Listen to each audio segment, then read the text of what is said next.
Shalom bien-aimés en Christ Jésus.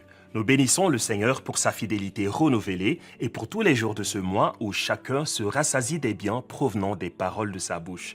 Merci à Papa Dieu pour son esprit qui continue de nous édifier et nous affermir dans la foi en Christ. Au commencement, Dieu créa les cieux et la terre. La terre était informe et vide. Il y avait des ténèbres à la surface de l'abîme. Dieu dit que la lumière soit, et la lumière fut. Les ténèbres n'ont montré aucune résistance. Il n'y a pas de combat entre la lumière et les ténèbres. Si tu commences à comprendre ça, tu sais que quand tu vas quelque part, les ténèbres s'en vont.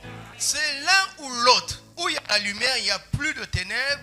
Où il y a des ténèbres, donc il n'y a pas de lumière. Et donc si Jésus dit que nous sommes la lumière du monde, ça veut dire que là où nous sommes, il n'y a plus de ténèbres. Parce que cette lumière n'est pas une lumière physique. Elle n'émane pas d'un astre. Elle n'émane pas d'un luminaire. Cette lumière-là n'a aucun support. Elle est venue de quoi? De la bouche de Dieu. Cette lumière vint parce que Dieu parla. Il ordonna, il dit que la lumière soit et la lumière fut. Donc cette lumière est venue de quoi? De sa parole. Au commencement était la parole. La parole était avec Dieu. La parole était Dieu. En elle était la vie. Et cette vie était quoi? Donc Genèse 1 parle de l'invasion du Logos sur une terre contrôlée par les ténèbres. Le Logos est venu et il s'est imposé sous forme de lumière. Au deuxième jour de cette semaine, nous avons médité sur ce titre, les critères d'un leader que Dieu approuve. Texte de base, 1 Timothée 3, 1 à 7. Nous avons appris dans cette méditation que c'est bien d'aspirer à être leader, car l'on prend la responsabilité de plusieurs personnes. On donne sa vie pour servir. Mais nous retenons aussi qu'être leader est une responsabilité avant d'être un privilège. Un leader a un pouvoir d'influence. Il est une porte par laquelle soit le Saint-Esprit, soit les mauvais esprits peuvent entrer.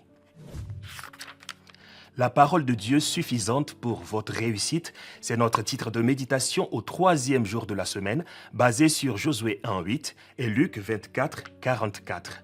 Nous retenons de cette méditation que la parole de Dieu à laquelle nous avons accès est suffisante et que nous n'avons pas besoin de plus d'informations pour réussir notre vie et avoir du succès dans nos entreprises, car depuis que nous sommes en Christ, Dieu a veillé à ce que nous entendions tout ce dont nous aurons besoin. Amen. Nous avons aussi compris que nous devons nous confier en l'Éternel pour être affermis. Mais pour réussir, nous sommes exhortés à nous confier aussi en ses prophètes, sachant que le mot prophète ici désigne tous les messagers des 5 ministères de la parole. Confiez-vous en l'Éternel, votre Dieu, et vous serez affermis. Confiez-vous en ses prophètes et vous réussirez.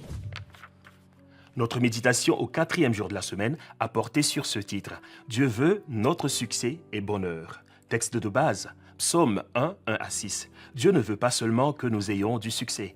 Il veut que nous soyons heureux. Et ce bonheur commence quand on trouve du plaisir dans la parole. Et Dieu veut que nous prenions plaisir à sa parole. Nous sommes donc exhortés à la méditer jour et nuit pour être comme un arbre planté près d'un courant d'eau qui donne son fruit en sa saison et dont le feuillage ne se flétrit point. 7 conseils pour la réussite et le succès, c'est le titre de notre méditation au 5e jour. Il s'agit des conseils pour la réussite personnelle et le succès professionnel que nous sommes encouragés à appliquer sans relâche pour voir les fruits selon la parole de Dieu. En voici les 4 premiers.